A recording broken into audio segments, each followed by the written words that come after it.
ఓం నమో వెంకటేశాయ.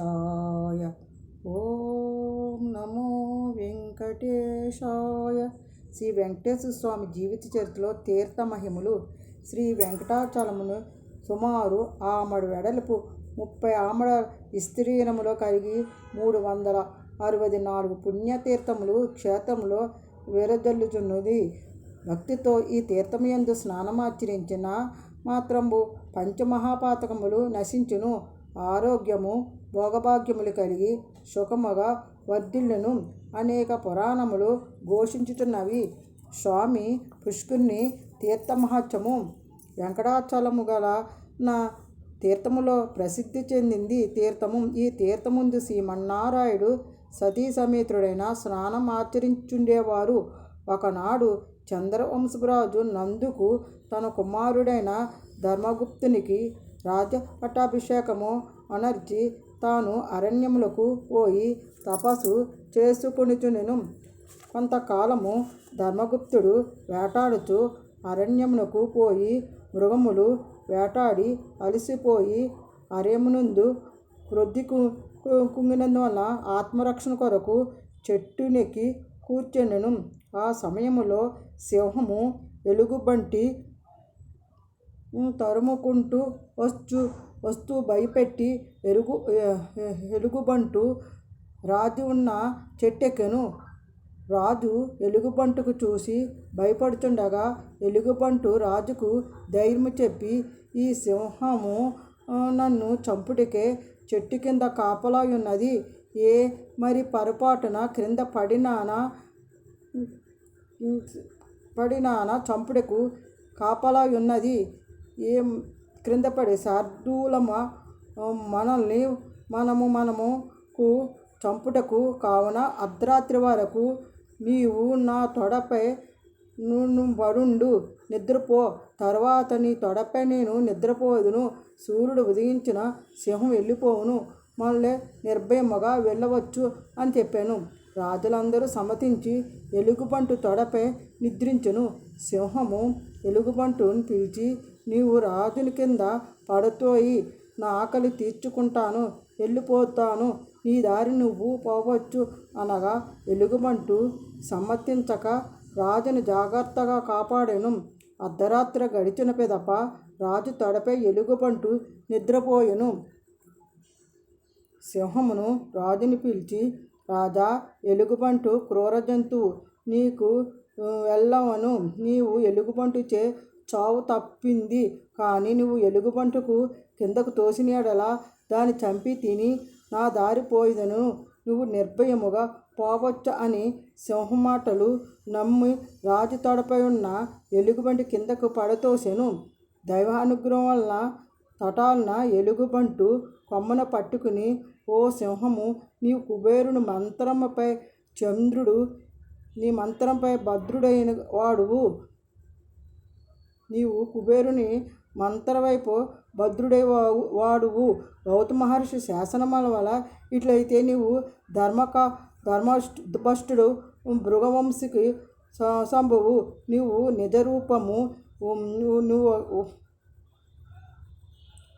నిజరూపము కామంబున బల్లూకపై నిటిచ్చి, కానీ విశ్వఘాతుడైన ఈ రాజు చేసిన ద్రోహమునకు ప్రతిఫలముగా మతిస్థిమితి లేని వాడుగా అని శపించెను. నిజ స్వరూపమునకు ధరించి సింహముగా ఉన్న భద్రుడిని నిజరూపము దాల్చి వారికి గమ్యమునకు వెళ్ళిరి. ధర్మగుప్త మహారాజుకు పిచ్చివాడే దేశములు తిరుగుచుండగా మంత్రులు వాని జాడ తెలుసుకోలేక తపస్సు చేసుకున్న వాడిని తండ్రికి చెప్పి, అప్పుడు నందుకు వచ్చి కుమారుని పిచ్చితనం దుఃఖించి మహర్షి వద్దకేగి తన కుమారుడు గురించి తెలిపమని అడిగాను. జైమని యోగ దృష్టితో ఆ కారణం తెలుసుకుని, రాజా, నీ కుమారుడు వెంకటాచలము నాన్న శ్రీస్వామిని పుష్కరి తీర్థంలో స్నానమాడింపుము, వాడిని పిచ్చి పోవును అని తెలపగా, అందుకు కుమారుడు వెంట తీసుకుని వెంకటాద్రి చేరి ధర్మగుప్తుని స్వామిని పుష్కరిలో స్నానమాచరించును. తక్షణము ధర్మగుప్తుని పిచ్చి వదిలి ఆరోగ్యవంతుడే భక్తి శ్రద్ధలతో స్వామివారిని సేవించి అగ్రహారంలో తన శక్తి కొలిది అర్పించి ధన్యవాడయ్యాడు. కనుక స్వామి పుష్కరునితో భక్తితో తన స్నానమనొచ్చి తానికి సమస్త పాపములు తొలగి ఆరోగ్యములు ఐశ్వర్యములు కలుగును. ఆకాశగంగా తీర్థమహత్యము అందుకి అనే యుక్తు నంబి అనే వృద్ధభక్తుడు ప్రతినిత్యము పాప వినాశ తీర్థము నుండి భక్తితో నీరు తెచ్చి స్వామికి అభిషేకం చేయుచుండెను. ఆ ముదిసలి భక్తునికి ఇష్టము చూడలేక కొందరు జాలి కొంది శ్రీనివాసుని మూతి బాణం వేసి నీర్లగమ తీర్థము తెప్పించుకున్నారు. అది ఆకాశగాని నామమ్మ కలిగను. పూర్వము గోదావరి నదీ తీరమున కేశవభట్టనే బ్రాహ్మణుడుండెను. వేద విద్యములు అగ్రగణుడు. అతిథి భాగ్యుతులకు ఆచరించు పాల సాంప్రదాయముగా పూజలు జరుపుతూ జీవనము గడుపుతున్న ఒకనాడు తన బ్రాహ్మణులతో అతని ఇంటికి అతిథిగా వెళ్ళారు. ఆ రోజున కేశన భట్టు తండ్రిని మైనందుకు వచ్చినందుకు బ్రాహ్మణార్థమునకు నియమించి అర్థము పూర్తి చేసెను. పిమ్మట కేశవభట్టుడికి శరీరంలో వికృత రూపము క్రమక్రమగా ముఖము గాడిద ముఖము వచ్చెను. బ్రాహ్మణుడు దగ్గరికి సువర్ణముఖి నదీ తీరమున అగ్రస్తముని ఆశ్రమకు పోయి నమస్కరించి తన బాధ మనవి చేసుకుంటూ అగ్రస్థి యోగదృష్టితో కేశభట్టు దుస్థితిని తెలుసుకుని, విప్రోత్తమా, నీ తండ్రి ప్రార్థనకు సంతానహీనుడే భోక్తగా నియమించినందుకు నీవు దుస్థితి కలిగింది. ఈ దోషము తొలగివ్వాలంటే వెంకటాచలంలో ఆకాశగంగా తీర్థమందు భక్తిపూర్వకంగా స్నానం అనర్చు, నీకు నిజ స్వరూపం వచ్చును అనగా మునీశ్వరుడికి పాదపూజలు చేసి ఆశీర్వాదం పొంది ఆకాశగంగా మునిగి విముక్తి పొందాడు. పాప వినాశ తీర్థములు. పూర్వము భద్రావతి ఇప్పుడు నేను అతనికి 6 భార్యలు గారు. అందరికీ సంతానం కలిగి ఇంటి నిండా పిల్లలుండి దరిద్రులు వలన ఆకలి బాధతో అలమటించున్నారు. ఆ బ్రాహ్మడు 6వ భార్యతో యశోవతిని వివేకంతురాలు భర్త విచారం చూడలేక వెంకటాచలమునకు పాప వినాశ తీర్థము స్నానమొచ్చి భూదానం చేసి వారికి పాపము లసించును, సమస్త భాగ్యములు కలుగును, హే పర సుఖములు కలుగును. పూర్వము మా తండ్రి గారైన నారదమునీంద్రులు చెప్పగా విన్నాను. మీరిట్లు చేయవలసిందిగా తన భర్తను కోరెను. ఆ బ్రాహ్మడు భార్య మాట విని సమీపనున్న అగ్రహారమునకు పోయి ఒక గృహస్థుడికి 5 జానల భూమి తన దానముగా పొంది ఇచ్చటి నుండి వెంకటాచలమునకు పోయి పాప వినాశంతో స్నానం చేసి తను సంపాదించిన భూమిని మరొక బ్రాహ్మడికి దానం వనర్చి వెంకటేశ్వర స్వామిని దర్శించి భగవంతుని తలుచుకుంటూ తన గమ్యస్థానం చేరుకును. సిరి సంపదతో తాను ఇల్లు కలకల్లాడుచును. కపిలి తీర్థము. కపిల మహామునికి పార్వతీ పరమేశ్వరులు ప్రత్యక్షమై స్థలము కావున దాన్ని కపిలి తీర్థమని పేరుగలను. పూర్వం పురంధరుడైన రాజు ధర్మగుణములు కలిగి చాలా కాలము రాజ్యం ఏలుచును. సంతానం లేనందుకు భగవంతుని భక్తితో పూజలు చేర్చుండుగా కొంతకాలమునకు పుత్ర సంతానము కలేను. వానికి మాధవుడనే పేరు పెట్టి గారాభంగా పెంచి పెద్ద చేసెను. మాధవుడికి పాండ్యదేశ రాకుమారుడైన సుశీల్నిచ్చి పెండ్లి చేసెను. సుశీల వేదధర్మములు తెలిసిన ఉత్తమ ఇల్లాలు. ఒకనాడు మాధవుడు కామాంధుడే పగటివేళ సుశీల్ని బలాత్కరించెను. వేదధర్మములు తెలిసి సుశీల పక్షి మృగాలకు పగలు సంయోగము జరుపును. మానవులు పగటివేళ కలిగినరాదు మహాపాపము అనేక విధముగా ప్రార్థించెను.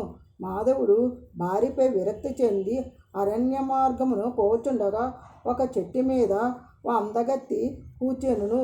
మాధవుడికి ఆమెపై మొహము కలిగి సమీపించి, ఓ సుందరి, నీ పేరేమిటి? ఎందుకు వచ్చితివి అని వినయ మర్యాదగా అందుకు ఆ సుందరాంగి, అయ్యా, నా పేరు కుంతలి. విశాలనగరములో చంద్రలేఖ అనే వేసి కుమార్తెని. కొన్ని కారణములన ఇక్కడికి వచ్చి తిని అనెను. మాధవుడు, కళ్యాణి నీ మొహములు కలిగినది, నువ్వు సమ్మతించే భారీగా స్వీకరించుదును అని కుంతల్ని. అయ్యా, నేను వేసు కులమునకు పుట్టిన నీచురాల్ని, నువ్వు గొప్ప కులమునకు పుట్టిన వానివగా కనబడుతున్నావు. నువ్వు నీకు తగినదాన్ని కాదు, నా తోటి చెలిమి తగదు, నీ దారి పొమ్మని మాధవుడికి కుంతలకు నీతులు బోధించి వసిపరుచుకుని భార్యాభర్తలు అరణ్యంలో సంచరించుచున్నారు. ఇలాగా మరియు కందమూలలు తింటూ కలమూలము తేని ఎదురు బియ్యములతో భుజించు కాలము గడుపుచుండ్రి. కొంతకాలము గడిపిన పిదట కుంతల మరణించింది. ఆమె గల ప్రేమతో మాధవుడు పిచ్చివానిలో తిరుగుచెను. యాత్రికులు కొందరు వెంకటాచలముకు పోయి చుండగా మాధవుడు గుంపులో కలిసి తిరుపుతున్న కపిలతీర్థముకు చేరిరి. అందులో తీర్థము మునిగి పితృదేవతలకు పిండ ప్రదానం చేసిరి. పిచ్చి వాడైనడు మాధవుడు స్నానం చేసిన మట్టితో పిండ ప్రదానం చేసెను. అనంత ఆనందముతో ఫలము చేతన పితృదేవతల్ని తరించి అందుకు ఒక కొండనెక్కి వెంకటేశ్వర స్వామిని దర్శించి, మాధవుడు కూడా స్వామిని దర్శించగా పిచ్చి కుదిరి పూర్వజ్ఞానం కలిగి స్వగ్రామునకు చెల్లెను. తన భార్య జరిగిందంతా చెప్పి భక్తితో దంపతులు కాలము గడుపుచు తుదుకు ముక్తి పొందిరి. కపిలతీర్థముకు స్నానం అనర్చి పిండ ప్రదానం చేసినందుకు పితృదేవతలు మరియు కీర్తి మోక్షము పొందగలను. ఓం నమో వెంకటేశాయ. ఓం నమో వెంకటేశాయ. తరువాయి భాగము ప్రాచీన ముఖ్య తీర్థములు రేపు రోజు తెలియపరుస్తాం.